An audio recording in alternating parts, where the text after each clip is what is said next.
Good morning दोस्तों, मैं आपका दोस्त गौरव और आई होप आपकी प्रिपरेशन बहुत अच्छी चल रही होगी। और आपकी प्रिपरेशन स्ट्रॉन्ग करने के लिए हम क्या पढ़ रहे थे? हम चंद डायनेस्टी पढ़ रहे थे। हमने इससे पहले लक्ष्मी चंद का ए टू जेड सब कुछ पढ़ा। अब हम पढ़ेंगे आज जो लक्ष्मी चंद के बाद उसके सक्सेसर्स हैं, हम उनके बारे में पढ़ेंगे, ठीक है। और मैंने देखो कोई पॉइंट्स जैसे बी एस नेगी है या फिर आपका परीक्षा वाणी है और जो मेरे खुद के नोट्स हैं ना उनमें बहुत भर भर के है। मैं बस एग्जाम पॉइंट ऑफ व्यू से आपको बता रहा हूँ कि आपके एग्जाम में क्या आएगा। अगर आप नोट्स बना रहे हो तो बस इतना इतना ही लिखना, जो मैं मुंह से बोलूंगा उस पर ज्यादा ध्यान देना आप लोग, ठीक है। और आपको लगेगा कि मैं धीरे पढ़ा रहा हूँ तो क्लास को थोड़ी तेज दे सकते हो आप लोग, ठीक है। 1.25 या फिर 1.5x में देख लेना। तो देखो स्टार्ट करते हैं। देखो लक्ष्मीचंद हमने देखा था कल। लक्ष्मीचंद जिसने क्या किया था, जिसने गढ़वाल पे 7 टाइम्स अटैक किया था और 8वीं बार जीता था, ये सब हमने लक्ष्मीचंद के बारे में पढ़ लिया था। तो अब देखो लक्ष्मीचंद के बाद उसका बेटा आता है जिसका नाम क्या होता है? दलीप चंद, या फिर आप इसको बोल सकते हो दिलीप चंद भी बोल सकते हो, ठीक है। तो लक्ष्मीचंद के बाद आया दिलीप चंद। अब दिलीप चंद का टाइम देखो कितना कम है, 1621 से 1624 तक, इसका काफी छोटा कार्यकाल था इसका। अब दिलीप चंद के बारे में बस एक ही क्वेश्चन बनता है और ये क्वेश्चन बनता ही है कि वो कौन सा चंद राजा था जो ट्यूबरक्लोसिस से मरा था, ठीक है। तो टीबी से कौन मरा था? दिलीप चंद, जिसको हिंदी में क्या बोलते हैं? क्षय रोग कहते हैं। क्या बोलते हैं? क्षय रोग कहते हैं। अब जो दिलीप चंद था जो टीबी से मरा था, अब क्वेश्चन आएगा TB is a bacterial disease और अ वायरल डिजीज। जो टीबी है, टीबी क्या है? TB is a bacterial disease, याद रखना अच्छे से, ठीक है। और जो वायरल डिजीज है उनको, उनकी एक ट्रिक है, एचपी में देरा चिकनगुनिया। बाकी किसी को अगर मतलब किसी को जानना है कि ये ट्रिक क्या है तो कमेंट कर देना, मैं पिन कर दूंगा कि जो एचपी में दे रहा चिकनगुनिया है ये ट्रिक वायरस की है और क्या क्या बीमारी है, ठीक है। तो देखो यही है। दिलीप चंद के बारे में क्या करोगे? एक तो ये ट्यूबरक्लोसिस से मरा था और दूसरा क्या करोगे? ये किसका बेटा था? लक्ष्मी चंद का बेटा था। अब देखो दिलीप चंद के बाद नया राजा बनता है जिसका नाम क्या होता है? विजय चंद राजा होता है। अब देखो यार, जो राजा जितने जल्दी मर गया दिलीप चंद, तो उसके बाद क्या होता है कि हर कोई चाहता है कि जो नया राजा बने वो उनके टाइप का बने। जैसे फॉर एग्जाम्पल आजकल जो देश का प्रधानमंत्री है वो जिस पार्टी से है, कुछ लोग चाह रहे हैं कि यार जो नया पीएम बने वो हमारी पार्टी का बने ना। तो ऐसा ही हो रहा है। अब जो विजय चंद है, विजय चंद राजा तो बन जाता है दिलीप चंद के बाद। बट इसके बाद क्या होता है? इसके अंदर ही बहुत सारी कॉन्स्पिरेसी वगैरह चलने लग जाती है, ठीक है। तो विजय चंद के बारे में ऐसा क्वेश्चन आता है कि वो चंद राजा जो षड्यंत्र से मरा था, तो वो कौन था? विजय चंद। तो चलो विजय चंद के बारे में पढ़ते हैं, ठीक है। तो विजय चंद मैंने बताया ये थ्रोन में बैठता है किसके बाद? दिलीप चंद के बाद थ्रोन में बैठता है। अब एटकिंसन कहते हैं कि आजकल जो बुलंदशहर पड़ता है, ये बुलंदशहर कहाँ पड़ता है? यूपी में पड़ता है ना। तो जो एटकिंसन कहते हैं जो बुलंदशहर का एक राजा था जिसका नाम क्या था? बडगुजर। क्या नाम था? बडगुजर जिसका नाम था, उसकी बेटी के साथ विजय चंद की शादी करवाई जाती है। ये पॉइंट है। ये पॉइंट एग्जाम के लिए कुछ इंपॉर्टेंट नहीं है, ठीक है। अब ये इंपॉर्टेंट है कि जो विजय चंद है, विजय चंद के दरबार में उसके दो दरबारी थे जिसका नाम क्या था? एक का नाम था सुखराम और एक का नाम क्या था? पीरू गोसाई। ये नाम याद रखना। क्या नाम है? सुखराम कार्की और पीरू गोसाई। ये किसके दरबारी थे? ये थे आपके विजय चंद के दरबारी और ये बहुत खतरनाक लोग थे, ठीक है। अब क्या होता है? Due to some social conflicts, अब क्या होता है? इनके ना जो सुखराम कार्की होता है और जो पीरू गोसाई होते हैं, ये लोग चाहते हैं कि जो नया राजा बने वो इनके फेवर का बने। बट राजा कौन बन जाता है? विजय चंद बन जाता है। अब ये अंदर ही कुछ कॉन्फ्लिक्ट मतलब कॉन्फ्रेंसी करते हैं जिसके कारण क्या होता है?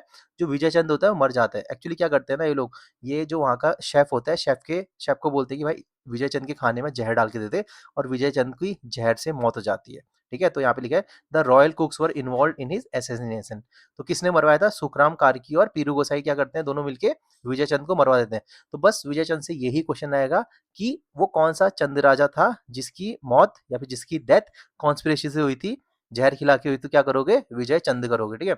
और इसके बारे में क्या आ सकता है कि ये आएगा कि सुखराम कार्की और पीरू गोसाई किसके दरबारी थे? तो क्या करोगे? विजय चंद के। देखो गाइस, मैं ना कोई फालतू बातें नहीं करता, मैं सिर्फ एग्जाम पॉइंट ऑफ व्यू, बस जो एग्जाम के लिए आएगा वो ही मैं नोट्स लेके आता हूँ और वो ही मैं बताता हूँ, ठीक है। अब हमने दिलीप चंद पढ़ा, दिलीप चंद के बाद हमने विजय चंद पढ़ा, अब हम पढ़ेंगे त्रिमल चंद, ठीक है। अब देखो त्रिमल चंद कौन होता है? त्रिमल चंद विजय चंद के बाद राजा बनता है। क्यों? क्योंकि जो विजय चंद है, विजय चंद का तो मर्डर हो गया। अब त्रिमल चंद किसके फेवर का राजा होता है? ये होता है मेहरा लोगों के। अब मैं बताता हूँ क्या होता है। देखो जैसे ही दिलीप चंद मरा, फिर उसके बाद दिलीप चंद मर गया, विजय चंद मर गया। अब मैंने बताया था जैसे ये एक इनका एरिया उत्तराखंड है, उत्तराखंड में जैसे चंदू का इतना पूरा इलाका था, ठीक है। यहाँ तो पवार चल रहे थे उस टाइम पे और यहाँ चंद लोग थे, ठीक है। उस टाइम पे क्या होता है? एक जगह होती है, जैसे इस साइड की एक जगह है, यहाँ ना 2 इनके सरदार होते हैं। एक सरदार होता है मेहरा सरदार और एक सरदार होता है फड़त्याल सरदार। इन दोनों के बीच में आपस में लड़ाई हो जाती है और इन दोनों में कौन जीतता है? मेहरा जीतता है। कौन जीतते हैं? मेहरा लोग जीत जाते हैं और मेहरा लोग क्या करते हैं? अपना खुद का राजा अल्मोड़ा में बैठा देते हैं कि भाई जो बनेगा हमारा खुद का राजा बनेगा। तो ठीक है, यही लिखा है इसमें कि following Vijay Chand's murder and the subsequent Mehra Phartyal conflict, Mehra faction installed him as the ruler. जो मेहरा लोग हैं ये क्या करते हैं? अपने खुद का एक राजा रखवा देते हैं। ठीक है, अब देखो क्या हुआ। इसका जो अभी जो नया राजा आया था जिसका नाम क्या था? तिरुमल चंद था। तिरुमल चंद का टाइम है 1625 से 1638 तक।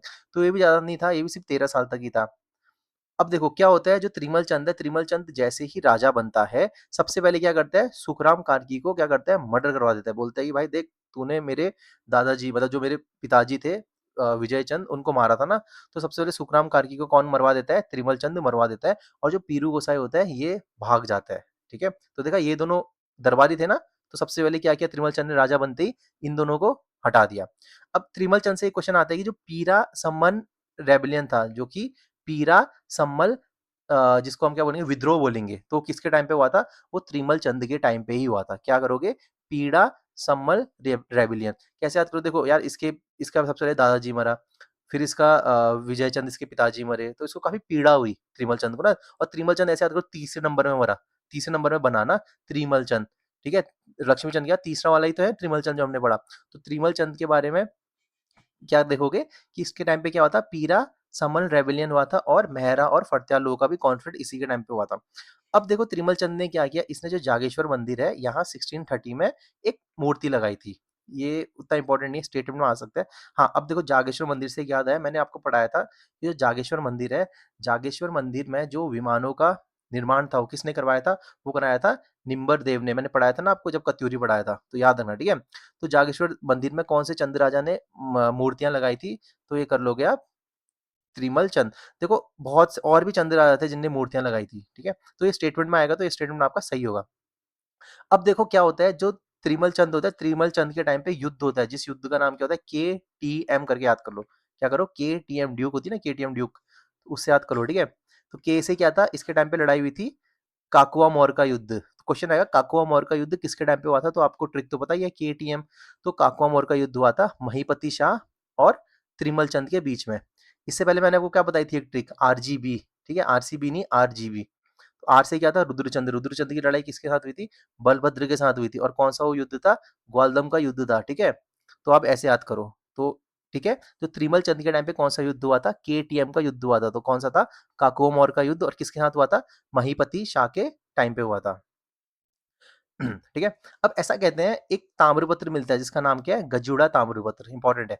तो गजुड़ा ताम्रपत्र किससे रिलेटेड है? ये भी आपका त्रिमल चंद से रिलेटेड है। और जो गजुड़ा कौन था? गजुड़ा इसका जो गजुड़ा कौन हुआ करता था? गजुड़ा इनका मंत्री था एक पहले। तो इसी के ताम्रपत्र में लिखा था कि जो त्रिमल चंद था ये बच्चा हुआ करता था, तब छोटा था इस टाइम के बीच में। तो ये बस आप इतना याद रखो, गजुड़ा ताम्रपत्र किसका है? त्रिमल चंद का है। ठीक है, और गजुड़ा कौन था? गजुड़ा त्रिमल चंद का एक सेनापति था जो बूढ़ा हो चुका था। ठीक है, अब देखो क्या जो त्रिमल चंद था, त्रिमल चंद क्या करता है? ये इसके जो पिताजी थे विजय चंद, उनको किसने मारा था? शेफ्स ने मारा था ना, मैंने बताया था। तो जो त्रिमल चंद है क्या करता है? कठैत और कपरौली लोगों को क्या करता है? कुक बना देता है। अपने जो किचन का राज दरबार का जो कुक होते हैं वो कौन बन जाते हैं? कठैत लोग बन जाते हैं। कहाँ के? कपरौली के बन जाते हैं। और किचन की सिक्योरिटी वगैरह में भी बहुत स्ट्रिक्ट और रूल एक्शन कर लेता है। तो गाइज यही था देखो आज की क्लास। तो आई होप आपको समझ में आया होगा। मैंने बस एग्जाम पॉइंट ऑफ व्यू से आपको बताया और आपको याद कराने की भी कोशिश की। क्या क्या? सबसे पहले दिलीप पहले नंबर में, लक्ष्मीचंद के बाद। ठीक है, उसके बाद कौन आया था? विजय। उसके बाद कौन आया था? त्रिमल। कैसे याद करोगे? त्रिमल तीसरे नंबर में आ गया। ठीक है, तो ऐसे करके याद करना। और त्रिमल चंद के बारे में हमें कहाँ से पता चलता है? त्रिमल चंद के बारे में हमको कहाँ से पता चलता है? गजुड़ा ताम्रपत्र से। तो गाइज यही थी class, thank you so much.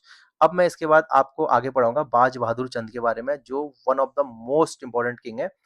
तो आप इस वीडियो को एक दो बार देख लेना और आपको सब समझ में आ जाएगी।